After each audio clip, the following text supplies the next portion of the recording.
Let's make 2024 your breakthrough year for your rehab and fitness goals. So, throughout the month of Feb, I'm granting you 7 days of full access to the PHT group membership. Come and get the full experience for free by entering the code podcast7 on the sign up page linked in the show notes. You don't need to enter any card details, just enter the code and get instant access to exclusive content. But this offer ends at the end of the month. I highly recommend you listen out to the mid-roll ad for my tips on how to take full advantage of this offer. On today's episode, Jennifer's PHT success story. Welcome to the podcast helping you overcome your proximal hamstring tendinopathy. This podcast is designed to help you understand this condition, learn the most effective evidence-based treatments, and of course, bust the widespread misconceptions. My name is Brodie Sharp. I'm an online physiotherapist, recreational athlete, creator of the Run Smarter series, and a chronic proximal hamstring tendinopathy battler. Whether you are an athlete or not, this podcast will educate and empower you in taking the right steps to overcome this horrible condition. So let's give you the right knowledge along with practical takeaways in today's lesson.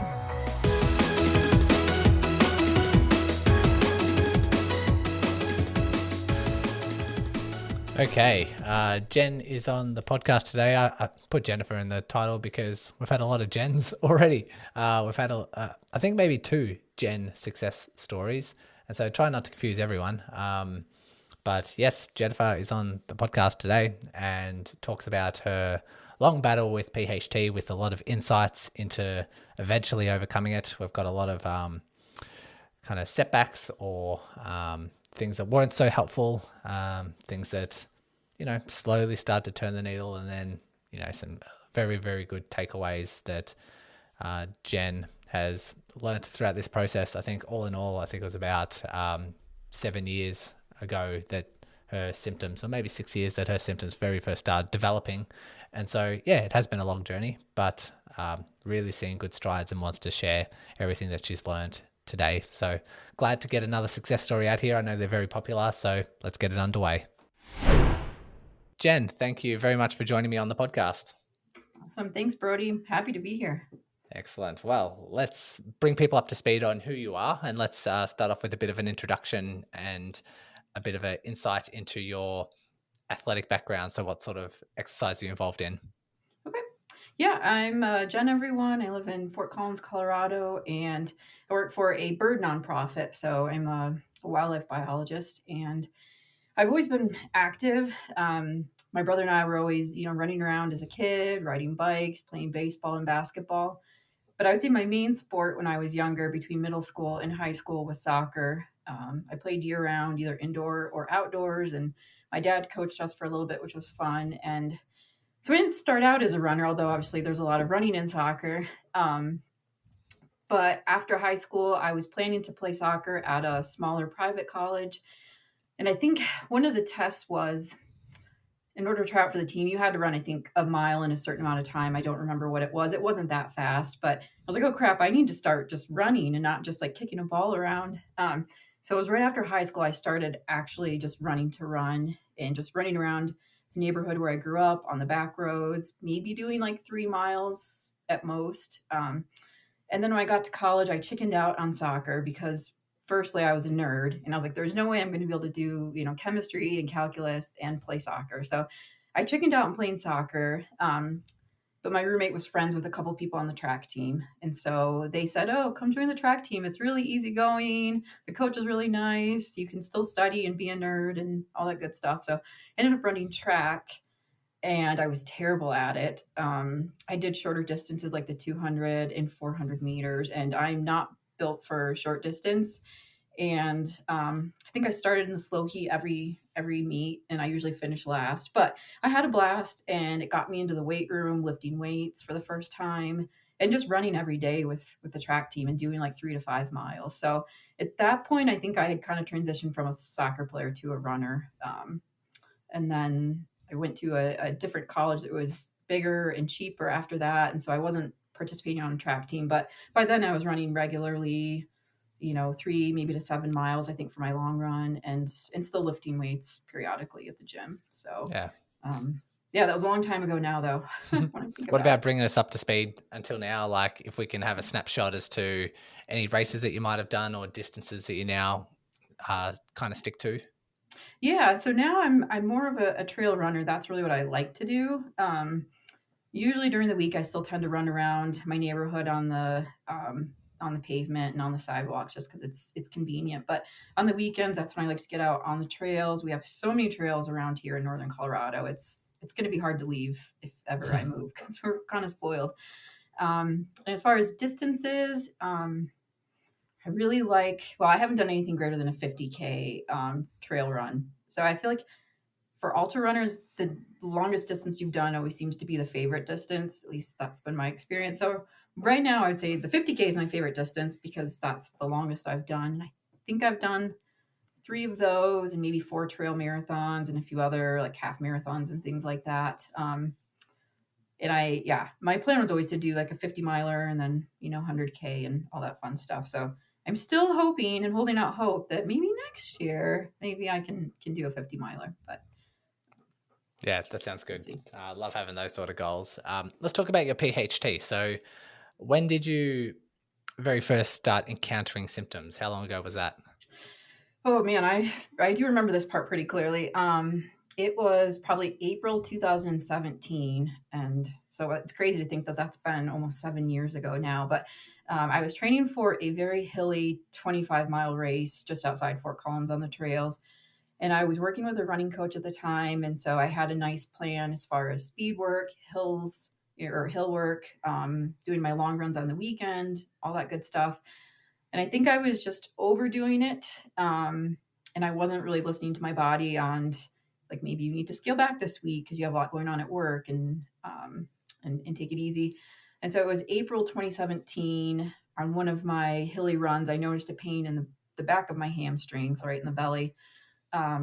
And it kind of stopped me in my tracks. It wasn't like I pulled it or anything, but it was just, just a strain and kind of caught me off guard because I don't think at that point I'd had a few other injuries, but never anything with the hamstring.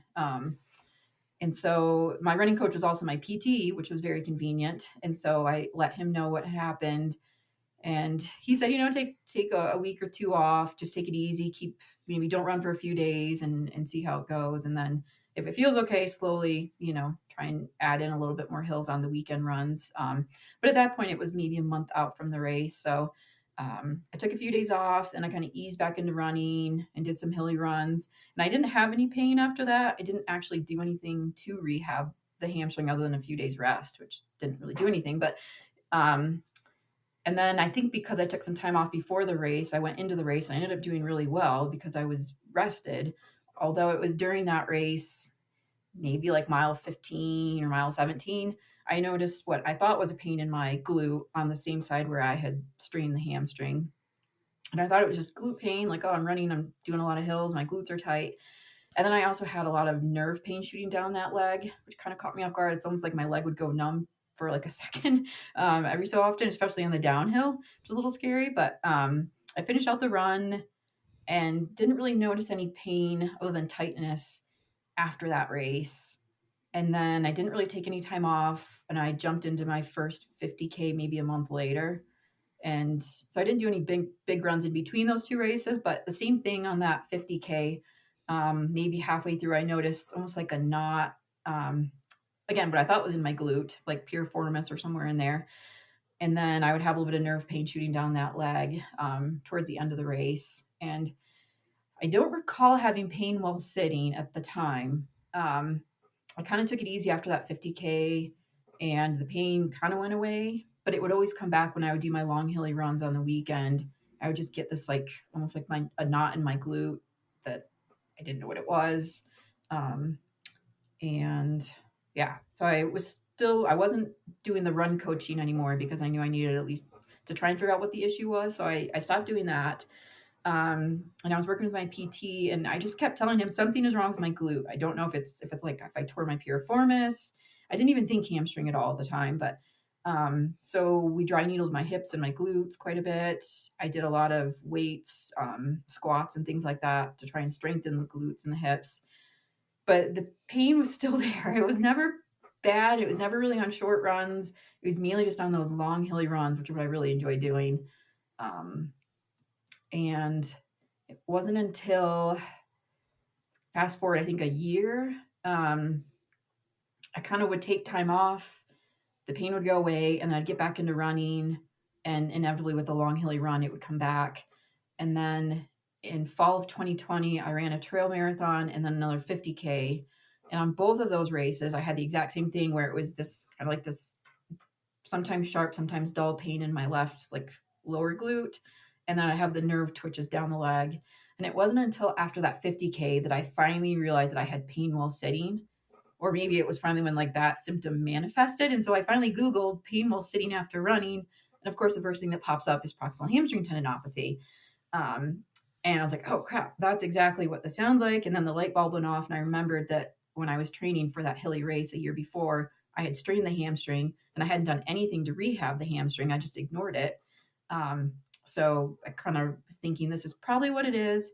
And I think I discovered your podcast, but I was not into podcasts at the time. So I read some of your blogs. Um, and then maybe a couple months after that, I texted my PT and said, hey, I think this is PHT. I forgot that I had strained my hamstring a year before. What should I do if it is PHT? And he's really into weightlifting and runners being strong. And so he suggested doing Romanian deadlifts and just progressively adding weight to add the load to the tendon. And so I started doing that, and within about 4 weeks, the pain was excruciating. Oh man, I've never. I hope I never get back to that place again because that was awful. I couldn't sit at all. Even sleeping at night was hard because I'm a back sleeper, and I couldn't sleep on my left side. I couldn't sleep on my back. So I was pretty miserable, and so I stopped doing the deadlifts because I figured those were probably aggravating it. I stopped running, got pretty discouraged, and about that time, I had to drive around a lot for work to do bird surveys, which was very uncomfortable. But it gave me time to listen to podcasts. And so that's when I was like, oh, there's this podcast that's on PHT. I should take a listen to that. And I remember there was one episode that I think you interviewed Mariki Liu. I don't know if that's how you pronounce her name. Mareka, yep. Mareka, yes. And I remember, I think it was why your tendon rehab isn't getting better. And she said in that podcast that, you've got to meet your tendon where it is, basically. And so if it's really irritated, you don't start doing heavy deadlifts because you're going to irritate the crap out of it. And so that gave me reassurance because I was kind of worried that when the deadlifts weren't working, that maybe this wasn't my hamstring. Because I thought, well, if it's my hamstring, tendons respond well to load. I'd heard that quite a bit. And so I figured that maybe it was something else. And my PT had thought, it could be hip impingement. It could be a hip labral tear. Those could have similar symptoms. And so I got my hips x-rayed, no impingement. And then I also had that MD do an ultrasound imaging of the hamstring where it attaches. And he noticed some feedback and some imaging around there that he said was consistent with PHT, but I didn't really get too many more details from him. It was a kind of a hurried visit. So that, and then that podcast episode, I think gave me at least the confidence that, okay, this isn't some unknown thing that I have no idea what it was. It probably is PHT. I just wasn't treating it very well. And so, yeah. Then There's a few things. There's a few things I want to dive in and clarify, or at least revisit. One of them was that before these initial symptoms, you said that you were following, you got a run coach, you've got a training plan, you've got this race that you're preparing for. A lot of people think that, if give me a plan that I can follow so that I can avoid injuries, because they know like building up slowly, building up gradually is a way to sort of mitigate those risks. But as I always remind people, you can't get the risks of injury down to zero. If you're pushing for a race, if you want to race with a decent time, if it's challenging in terms of distance or hills, there's always going to be a risk, no matter how careful you are around those things. And so it can be just a part of the game, really. A lot of people can be discouraged when they get injured, but it's what we kind of sign ourselves up for. Yes, we can do all the sensible, right things to reduce our risk of injury. That's definitely a possibility. But you could do all the right things and still develop some symptoms if you're just sticking to a sensible training plan, because there's a lot of other things to go on outside of your training plan. Like you said, you might have had a bit of stress or something going on outside of the training plan that might have led to under recovering or overloading and those sorts of things. So I think that's an important message to remind people. But the other one I wanted to address is you said something really interesting. You said that the deadlifts weren't working, so you thought maybe it was something else. Maybe it wasn't the hamstring. My mind goes somewhere completely opposite, because I think, okay, if you did the deadlifts and symptoms are worse, my thing is it's most likely going to be the hamstring, because if you do a deadlift or at least increases my likelihood of it being that structure, because what makes the deadlift so good is also what makes the deadlift so bad. It targets the upper hamstring and it sort of focuses a lot of the load in that upper hamstring. And so you could overdo and do too many deadlifts or too heavy deadlifts or through too range of movement, like you said, not meeting the tendon where it's at. And if symptoms get worse, it's probably the hamstring. Whereas if you meet the right conditions with the deadlifts and it gets better, the same thing. We could say, okay, it's most likely going to be the hamstring. It's not going to be definitive, but at least increases the likelihood that might be the case. That is a very good point. And I had, maybe now after listening to enough podcasts, I would get that like something's weak, you need to build up the tolerance and you need to strengthen it, which means it's probably going to be really hard doing that exercise that targets that tendon or that muscle. But yeah, and I'm glad that it was the hamstring still, because it's just the frustration. I know some of your other guests have said that they've had, lots of misdiagnoses, and it's just so frustrating when you think you have this mystery injury that no one knows anything about, because if you don't know what it is, you don't know how to treat it. And so I think part of the issue too is I then started to go down a little bit of a dark hole, because I'd been struggling with it at that point only for maybe a little over a year. But running it for me it was wrapped up in my identity, and it was really hard to not have that release and to not know I couldn't keep doing this thing that I like to do and that I thought I was good at. So yeah, then think, no, it's not the hamstring, but that's why that one episode, I think I remember I had such a high after that, like listening to that, like, oh, maybe it still is PHT. It's not this mystery thing that I have no idea what it is. I just irritated the crap out of the hamstring by doing that exercise. So that was. Here is my advice on how to take full advantage of the free 7 days in this group membership. 1, once you enter the code podcast7, download the Run Smarter app. And once you log in with your details, you have instant access to all the podcast episodes only available to members. So I recommend you binge as many as you can during those free 7 days. 2, join our online community through the instructions in your welcome email. This is where all the members are socializing. And there's even a section dedicated to sharing the winnings, learnings, and insights. So read through all of those posts. Lastly, book in a call with me to discuss your rehab and how we can tailor it for you and your goals. The instructions will also be in that welcome email. Once again, use code podcast7 through that link in the show notes before it expires at the end of Feb. And let's work together to rehab your PHT. Encouraging. When symptoms were really elevated, how bad did it get? Like when I say day-to-day stuff like sitting, what was your sitting tolerance like, and what were symptoms like at that time? Oh man. I mean, I would say like on a scale of 1 to 10, just sitting, it was at least a 7 out of 10. Straight away or for how long? If I was sitting for at least like 15 minutes, it didn't happen like immediately, but if I had gone for a longer hilly run, and then at that point I wasn't even running when it was just the deadlifts that were aggravating it. I mean, it felt like almost instantly I couldn't get comfortable sitting. But I guess, and that was maybe the frustrating thing, was that I wasn't even doing anything. It was just like sitting, I'm trying to work or, having dinner or whatnot, and not being able to do that. And I had to drive around a lot for my job at that point. And hindsight, I should have said, no, I'm not doing surveys if I have to drive for 8 hours at a time, because that was really difficult on it. Did you make any modifications to try and help? Did you try and sit with a pillow or do some standing or do some walking or make any allowances for that? Yes. Yeah. And I'm actually still sitting on a pillow because I don't need it anymore, but it's been there for the last 3 years. So I just leave it on my chair. But yeah, I was sitting on a pillow.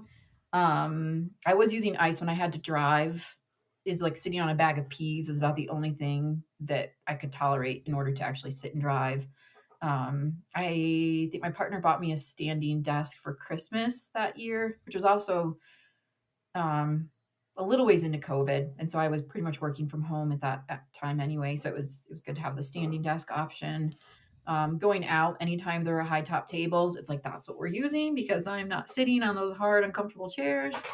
And even like I can't remember if this was on one of your episodes or someone else, but sitting with your heels closer to the I don't know towards your Like butt underneath the chair. underneath the chair, yeah.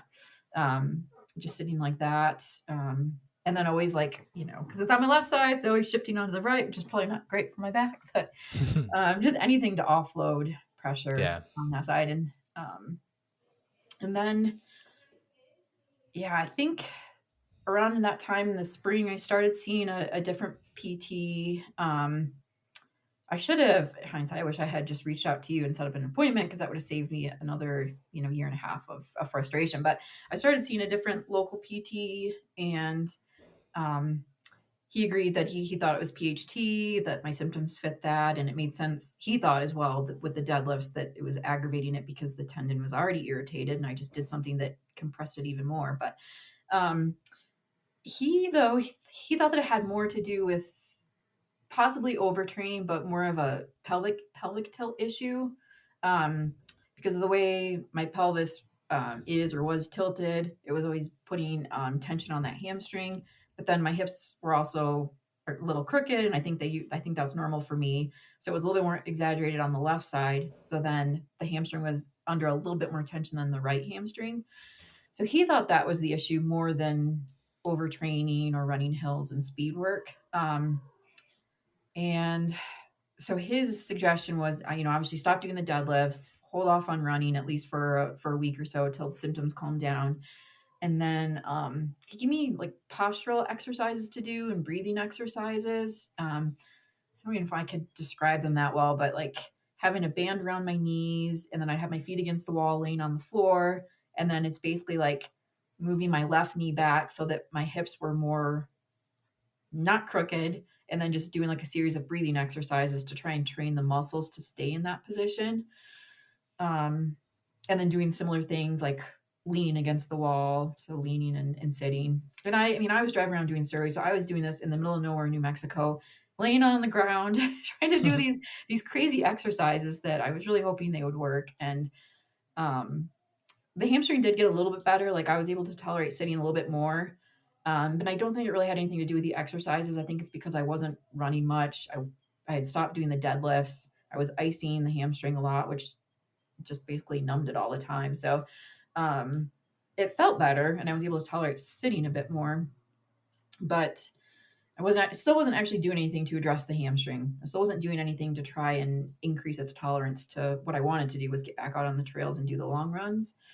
So I think I saw that PT from maybe about April that year to October.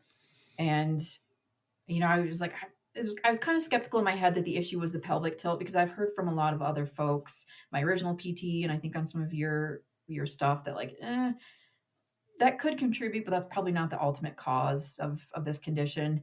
But I was slowly able to do a little bit longer runs and do some hillier runs. And I think at that time I wasn't really having the pain much, if at all. And so I thought, oh, maybe this did work. Maybe I'm better.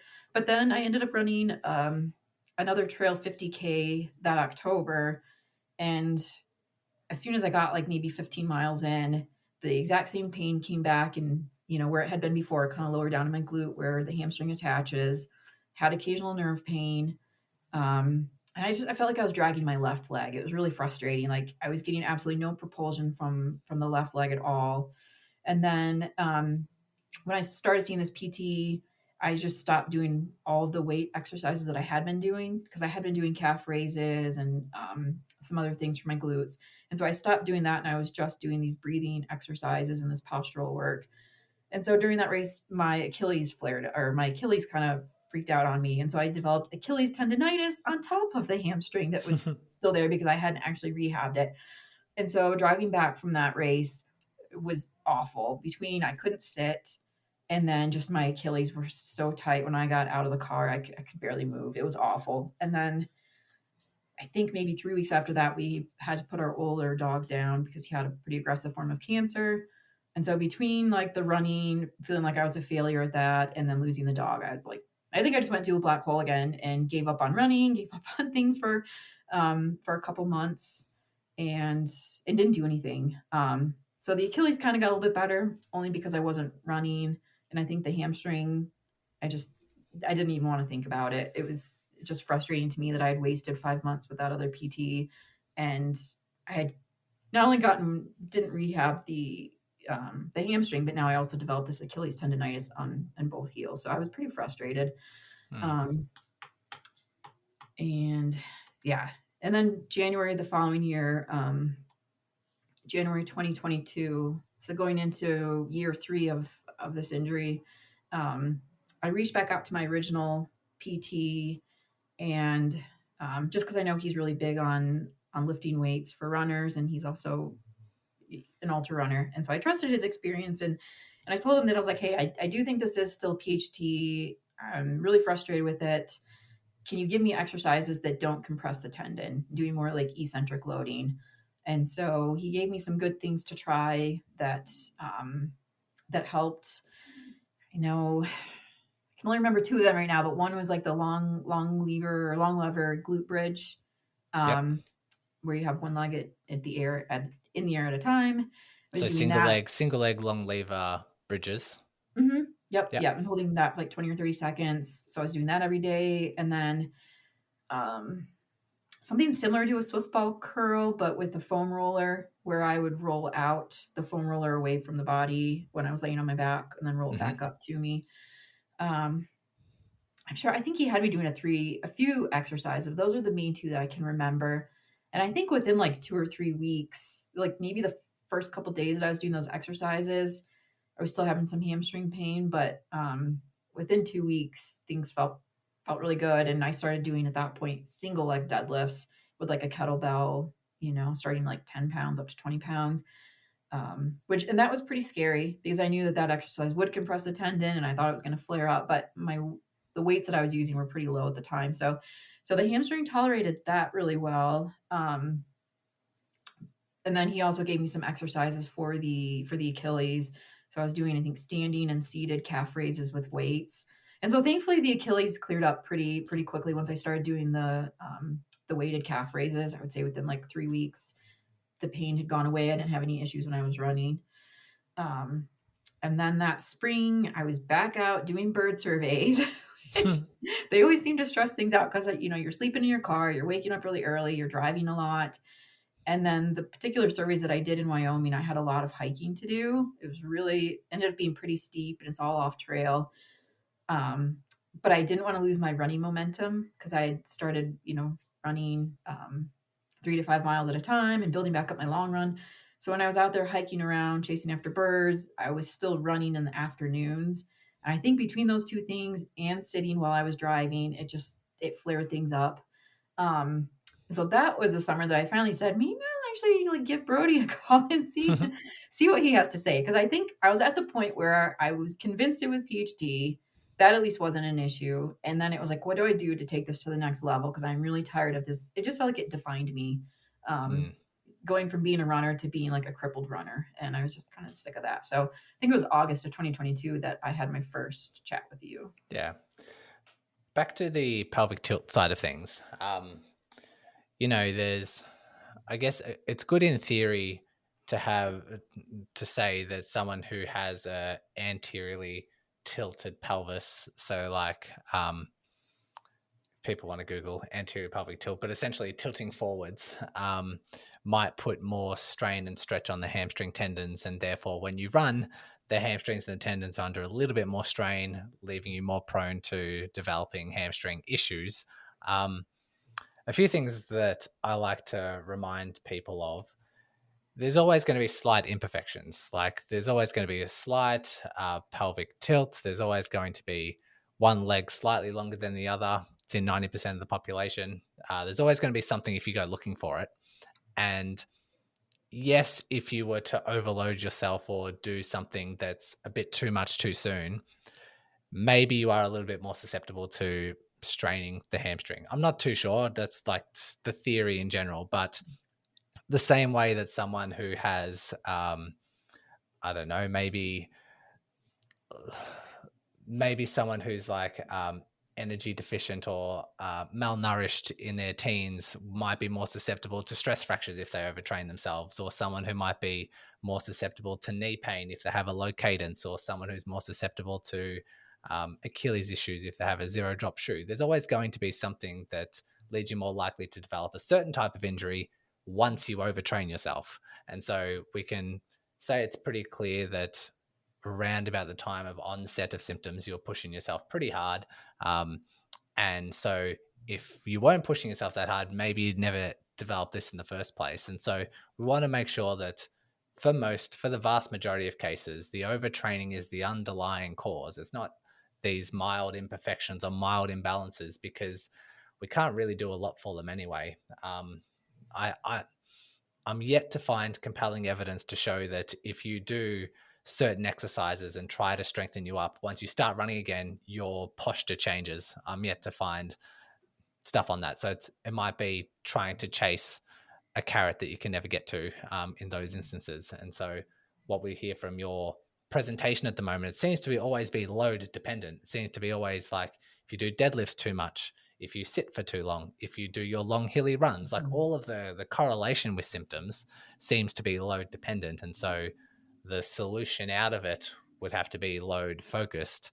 And a lot of the approaches that you're trying as you're coming up with or suggesting what's been tried in the past, I'm thinking, okay, how is this raising capacity? How is this increasing your strength? And so you mentioned like some dry needling. You mentioned the breathing postural exercises, which you also backed off the deadlifts and backed off the running at that stage. Periods of rest and all those sorts of things. Like, okay, what are we doing to build strength? What are we doing to raise capacity? And it's not until you see a sort of slight glimmer of hope when you actually start loading it. You start with some long lever bridges and some foam roller rollouts. And again, isn't until we start loading it a bit more with running, sitting, and all that sort of stuff that symptoms start to elevate. So just looking back at the characteristics, it seems like everything is very much load focused. Mm-hmm. And so I guess leading up to this point, when we started having chats and started building out plans and those sorts of things, was there any revolutions? Was there anything that sort of any highlights that you can remember that sort of helped the whole process and helped your recovery? Yeah, I mean, I think there were a few things.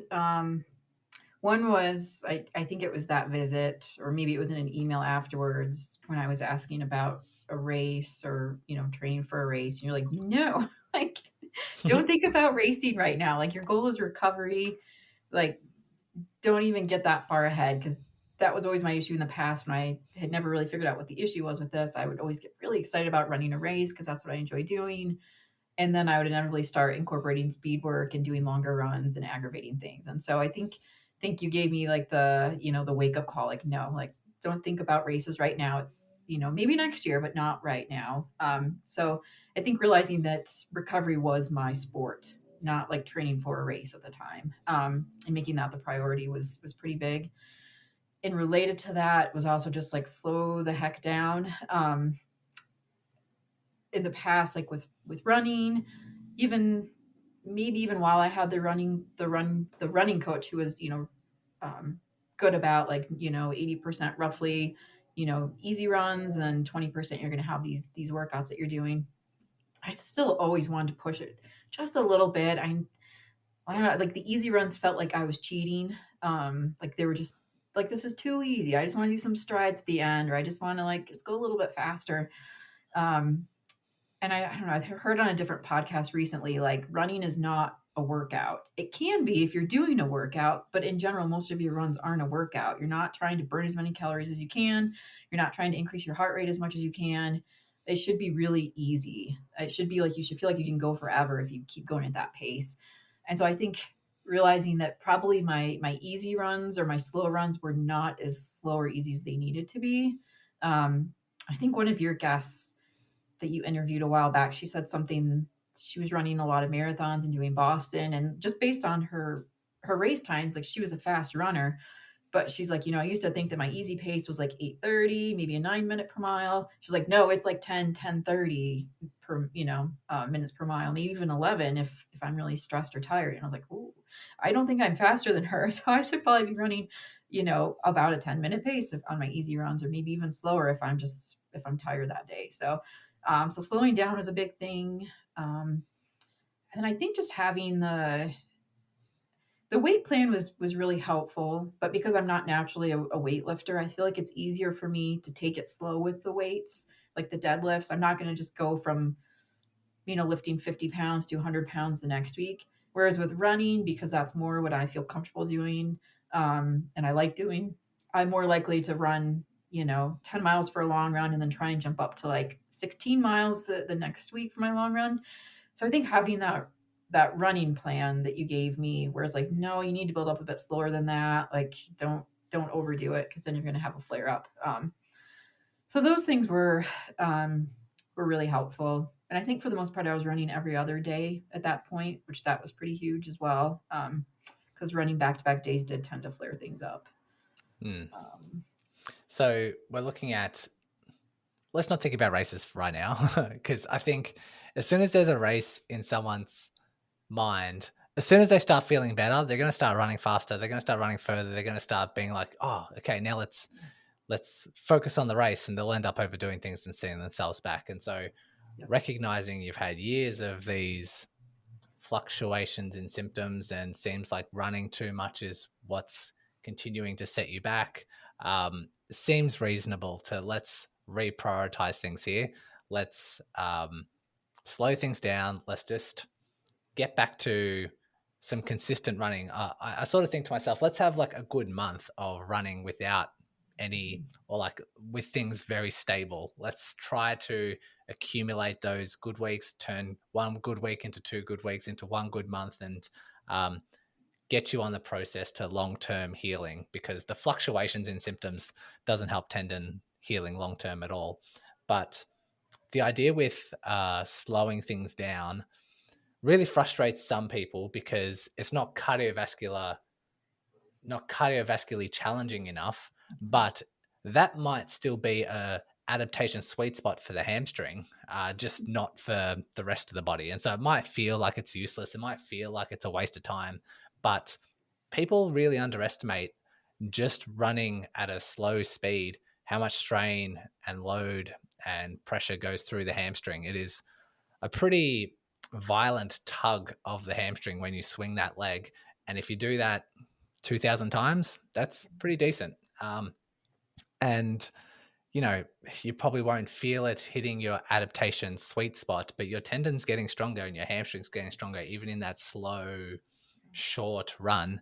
And so that's how we sort of build. That's how we sort of lay that foundation and set that, that sort of, that foundation strength to then eventually start building upon it. So a few good key takeaways there. All right, so we're progressing. We're sort of slowing down the running, kind of high frequency for most runners every second day, slowly building upon distance and slowly building upon strength. Was there anything that we might have changed to your strength training that you might not have tried before? I think when I started seeing you, I was just doing the single leg deadlifts. And I think that was a big thing that you wanted me to start doing, just the regular, 2-legged Romanian deadlifts. That way I could increase the weight quite a bit more. So that was a big one. And starting out like half range of motion or 3/4 range of motion. So I wasn't going all the way down with the bar when I first started that. Because I know, like, I remember being very nervous when I did that for the first time. Like, oh man, I'm going to flare up my hamstring. It's going to get angry with me, because it was the deadlifts, the regular double-legged deadlifts that had initially really flared up the hamstring a year or so prior. So that made me nervous. But because I didn't do full range of motion and I did start out with fairly low weight, I don't think I had any flare-ups. I don't think I've ever had any flare-ups from doing the deadlifts. It's always usually. Can you remember what that starting point was? Can you remember how heavy we might have started with? it was probably like 40 pounds or something, maybe six. It was more than I thought it was going to be, because I think at that point I was doing 35 pounds with the single leg deadlifts. And so I want to say it was like around 60 pounds, which doesn't seem like a lot, but Oh, it's it's, definitely a lot more. It's a bigger starting point than what I'd start most people with. But if you're yeah. already pretty sufficient and tolerating single leg stuff, I guess that's what gave us a bit more confidence just to at least try it out and Hmm. see. I've had, you know, guests success stories on the podcast before where all they've done is swap from single leg deadlifts to double leg deadlifts, and they've made a massive improvement in their recovery. And it's something that I adopt quite a lot because, well, first, we can control the range of movement quite well. The control and time under tension and just quality of the movement. Like tendons like the slow, heavy stuff, and you can go really slow when you have 2 feet on the ground. There's better balance there. You can slowly lower Hmm. yourself down, slowly come back up. A lot of times with a single leg, there's a little bit of a wobble. There's a little bit of I'll move as fast or as slow as like I can, but I can't really control it that much. Yeah. So, and just you could just go heavier. You could just go so much heavier. Um, it's not just as simple as single leg. We just halve it because some people are doing 200-pound deadlifts. They can't do 100-pound single leg deadlifts. It doesn't Hmm. compute that way. And so, yeah, just offering and fostering that Yeah. slow heavy stuff is just a lot more achievable with the double leg deadlifts. I do think that was part of it too, because you did have me initially when I was starting out, I was counting as far as like going down slowly and coming up a tiny bit faster. But I do remember I was able to control the speed so that I could do it slower, which, yeah, like you're saying, I don't have that good a balance. I can't do that with the single leg deadlifts. I just go down quickly and come back up quickly. Yeah, not a lot of people do. But yeah. Yeah, so that was all really helpful. And I want to say for a few months, maybe 2, 3 months, I made pretty good progress. I was able to stick for the most part with the weight plan and the running plan. Um, but I think maybe at that point I was probably getting a little antsy and wanting to do a little bit longer runs and maybe some hillier trails, because we do most of the trails around Fort Collins are pretty hilly. It is, you have to be really intentional to get flatter trails. So it could have been that and a combination of work stress or something. But I did have a flare up maybe a couple months after that first call with you. And I didn't realize, I completely blanked that you had given me a little tab with, that said flare up plan on the spreadsheet that you made for me. And I somehow just didn't even see that. And so I think I tried to manage the flare up myself, which probably meant no running for a day or two, and then just jumping right back in to exactly what I was doing before. And then of course the flare up, the hamstring didn't appreciate that. So Do you know what I led to the flare up? Was it getting back into the running too much? I think, yeah, I'm knowing me, I can pretty much guarantee that I just tried to push it a little bit more. Because I think at that point you had given me a good start on the how to progress with the running. And I think at that point I had probably gotten past what you'd suggested. And then I was going into like Flying my own solo. territory. Yeah, it's like, oh, I can like, now I can tell myself what I want to do. And it was probably too much. Um, but also, I don't know if that time, if I think my in-laws, they always stay the week after Christmas, and that's always a little stressful. Work, that time of year can be stressful as well. So I'm sure it was a combination of multiple things, not just overrunning. But so I had another chat with you, which really was my only, you know, I think I only had 2 chats with you for the hamstring, which is crazy when I think about how long I struggled with this issue, and all it took was 2 visits. But on that second visit, we went over that flare plan, or that flare plan that you had written for me, and all it was, I think, was just reducing the split squat weight and the deadlift weight by like maybe 50%, cutting my running volume by 75%. I might have those backwards, but obviously taking out strides or any type of speed, not doing any hills, and doing that for a week. And then if the hamstring goes back to baseline and it's not irritated anymore, then you can, bump back up to, you know, um, 75% on the weights and bump up a little bit more on the running, but still don't do any speed. Um, and so I think within like a week, the hamstring was already better. I just hadn't cut back enough on the weights and the running volume. But as soon as I did that, it cleared up pretty quickly. And then a month later, I know I had another flare up. I think I had COVID for the first time, and I think it knocked me out a little bit more than I expected. And I just tried to jump back into running, and I had a flare up. But then I implemented the plan, and I think within 3 days, the hamstring was already back to baseline. I was like, oh, okay, that was way easier than like trying it for a week or two and just, you know, ignoring it and hoping it would go away on its own. So I yeah, I usually think like to have that for flare up plans. It's kind of like, how much do we need to take out? Because we don't want to just stop running. We know that complete rest isn't really the answer. Maybe for a day or two, but we don't want to do that for too long. But our first thinking as a physio is like, okay, what can we take out so you can still do as much as you can just without irritating symptoms? And usually the first point of call is removing speed, especially if you've got some top end speed like strides or hill sprints or some sort of really, really fast stuff. We'd take that out to start with and see how symptoms behave. I guess that was a while ago. Now I'm more likely to say keep the weight in, but maybe reduce the range of movement as another first, I guess, point of call.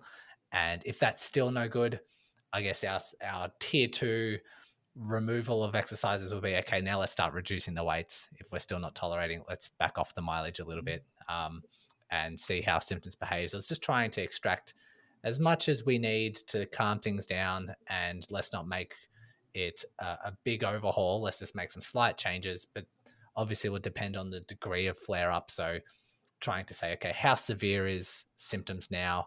How irritated are symptoms now compared to what they were before making those decisions? If it's just a very small flare up, then we'd probably start off with very slight adjustments. But if it's really major, really irritated, then we might have to quickly jump to that tier 2 removal of things. But I'm glad that you had that template that not only worked the first time, but even just the second flare up that you had without my guidance, just with the template still there, that managed to be successful as well.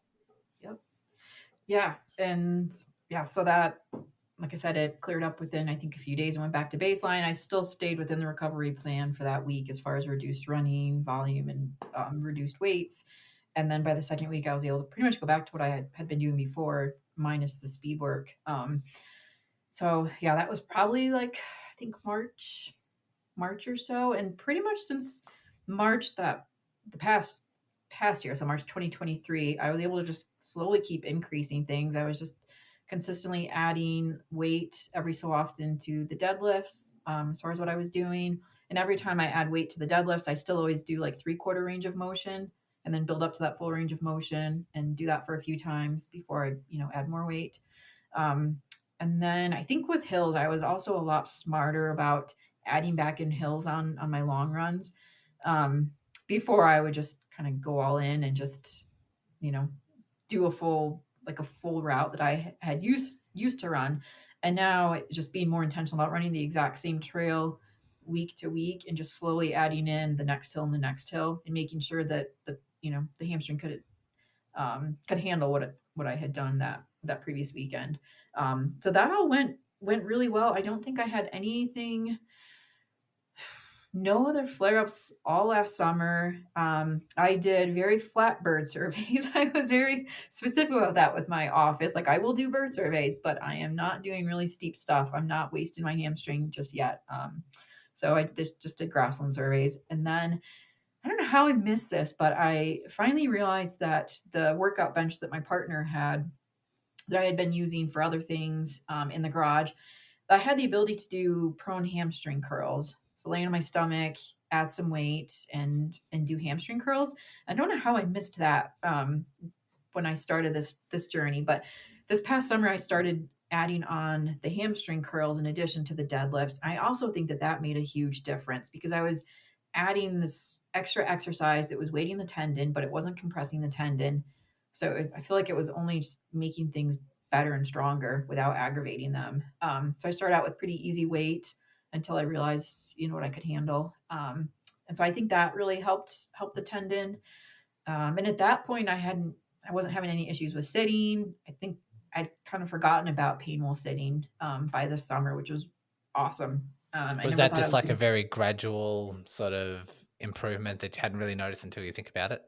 I'm sure it was, yeah. Like, looking back, like, oh, it just happened overnight. And I'm sure it wasn't overnight, but it was, yeah, it probably was gradual to where I was just able to sit for a half hour at the office and then an hour. And then suddenly I remember I had one day at work where I sat the whole time because I was in meetings pretty much the whole day. And at the end of the day, I'm like, holy crap, I just sat on my butt for like 7.5 hours. That blew my mind. And so I put a race on the calendar. It was kind of a sort of an impromptu decision, but there was a trail race really close to where we live, and it's where we always take the dogs to go hiking. And it's not super steep. So I was like, okay, this is a good, like, get my feet wet, jump back into it without going overboard. And so that race was September last year, and I was going to do the half marathon. And maybe about a month and a half before I was going to do it, I did have a flare up of both the hamstring and the Achilles on both sides. And the Achilles kind of surprised me, but I was able to get the hamstring under control within a couple weeks as far as the flare up, but the Achilles was a little bit more stubborn. But at that point, I was like, I need to test the waters and see how the hamstring is going to do. So I went ahead and I did the trail marathon or half marathon. And in terms of the hamstring, it was a success. And I remember while I was running, I was like, I need to reach out to Brody and be like, I'm ready to be a success story for PHT. Because the hamstring, I had absolutely no issues while I was running. I mean, it wasn't a flat course. There was definitely some hills and terrain, and I wasn't, I didn't compete as well as I maybe would have liked to have, or as well as I did 5 years ago. But I still did well overall. And just having the hamstring not give me any issues during or even after, I don't think I had any symptoms. That for me was like the biggest success, and I just had fun out there. So, um, yeah, that was really Excellent. Well exciting. done. Congratulations on that. I'm curious to know how currently, what's your deadlift or like strength routine? What exercise are you doing? How many, how heavy, those sorts of things? Yes. Well, as of right now, the last few weeks, I've been doing weights twice a week. Because I had been working with you as far as getting the Achilles under control, which that's going well now. So, at least as far as like the hamstring and my general routine, it's twice a week, usually Monday and Friday, sometimes Monday and Thursday.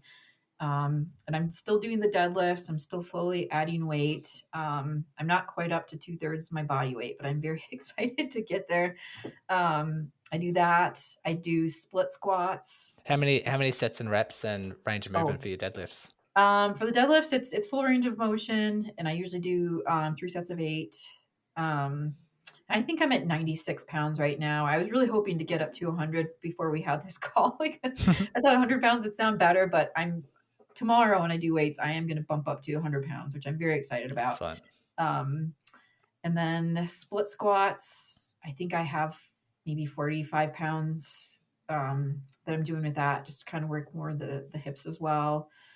And then I'm doing the calf raises, which that's a little bit different because I'm still working through the Achilles issue. So I'm doing those every day. And then what else am I doing? Oh, then the prone hamstring curls. I think I was doing like for maybe 50 pounds with those, but I started doing single leg curls just because I kind of felt like my right leg was dominating when I was doing those.